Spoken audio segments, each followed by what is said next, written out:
IMAB stock analysis Tuesday and onwards. Am I buying? I'm covering all that in this short 1-minute video, so watch till the end. I-Mab is sitting at $1.07, 14, almost 15% up.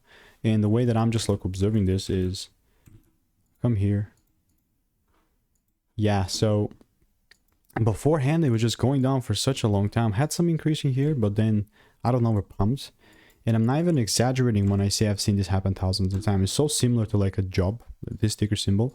But yeah, man, like, look, I'm gonna mark on the lows, and from my previous experience, this like 99.8% of the time goes down.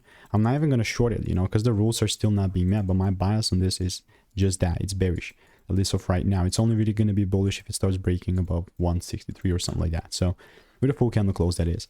So that's how IMAB looks like. If you want to make more money trading in a simple and way, click the first link in the description. It's a free newsletter. Goodbye.